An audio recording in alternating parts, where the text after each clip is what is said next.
Hey everybody, Pastor Matt here with your daily RPM. This week we're focusing on trees as the backdrop for our parables. I'm standing behind an evergreen tree. This is a Norway spruce I planted several years ago.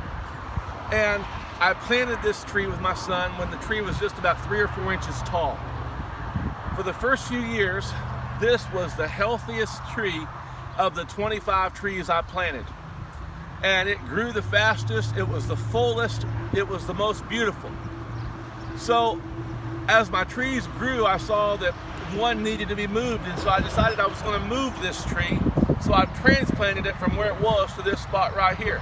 I did that 3 years ago. And in those last 3 years, after transplanting it, it has become one of the least healthy trees of my 25 trees. As a matter of fact, it's now one of the shortest trees.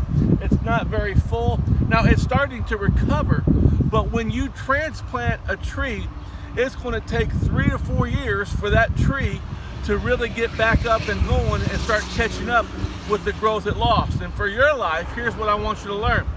Sometimes the grass always looks greener on the other side. But you know what? When you transplant yourself from where you are to another side, sometimes without realizing it, you can set yourself back 3, 4, even 5 years.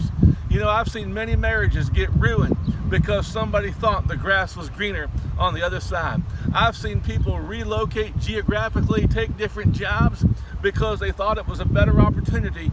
And when they got there, they realized what a blessing they already had. And so what I want you to take away today, friends, is simply this. There's always going to have an appeal to be somewhere where you're not. But bloom where you're planted and realize where you are. God has put you there, and sometimes God does ask us to change. That's absolutely true.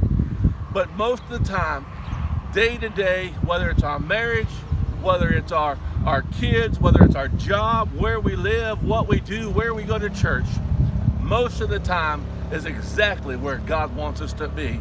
Dig those roots deep and be blessed. If you like this video, like and share, and follow my dad on Pastor Matt Ministries.